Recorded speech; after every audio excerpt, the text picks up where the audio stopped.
This is at Insert Coin News. Hey, Pat, why is grading comics okay, but video games is not? You want me to take this first? Or Yes. Okay. So there's a big reason why. There is a huge buying and selling market for comic books. For comics that go back 80 years at this point almost. These are games that vary. What's the comics? Did I say comics?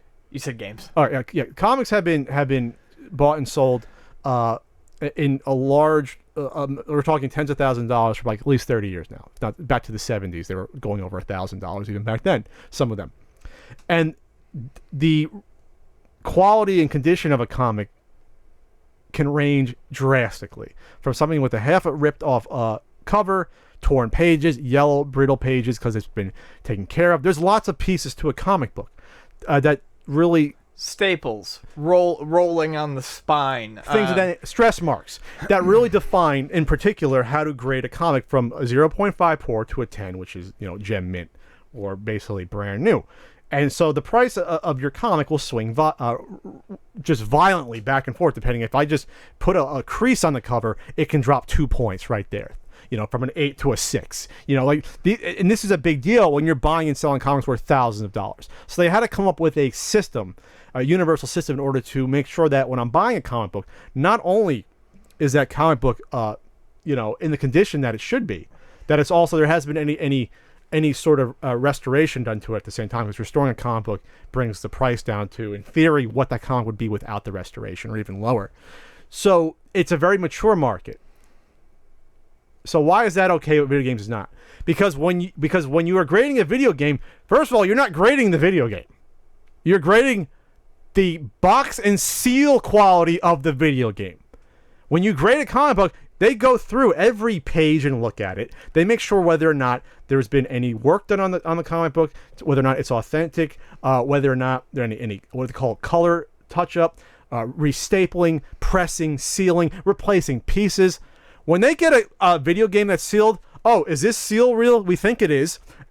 What's the seal quality? 85 plus? All right, there you go. And it's always 85 plus. You're not, or 80, or whatever the fuck it is, 75. You're not grading the interior. You're not taking into account a game with a battery that may have leaked. You're not taking into account potential damage to the circuit board. You have no idea what's on the inside. There's been reports, and I'm not reported to me by more than one source, including someone like John Hancock, who knows about it. People have gotten games sealed that were resealed, and they weren't caught.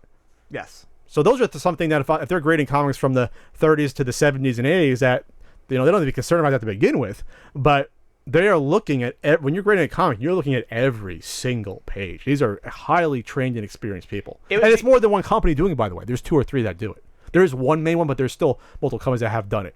The grading of video games right now would be like if you graded a comic and simply looked at the front and the back of it. Yes. And maybe you still got it wrong. There's a potential. And plus, it's in a Pandora's box because we don't know who these experts are. We don't know where they come from. We don't know who's training them. We don't know what the training is. We don't know what the difference is between an 80 and an 85 and a 75. It's too young. It's too young. And it's run by people that probably shouldn't, I hate to say, shouldn't be in charge of it. Because it's not people that are necessarily come from being experts in the field to begin with. That's the big difference. The other big difference is this. The other big difference is there are people that get comics graded, yes, to resell them and to protect them.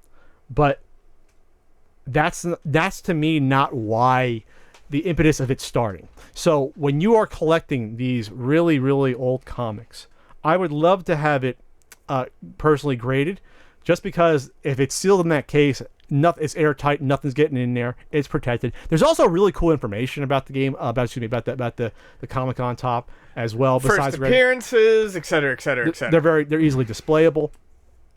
They are more, I would say this, when graded comics at this point are a necessity among collectors because not just the value involved, because when you're dealing with those big ticket items, you want to be secure in knowing that.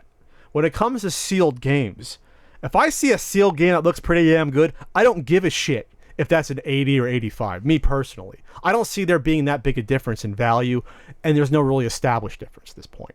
That's the big key right there. And plus, I would venture to say that without the comic speculation, I'm confusing comic games. Without the game speculation market for the sealed games, the grading wouldn't have existed in the first place.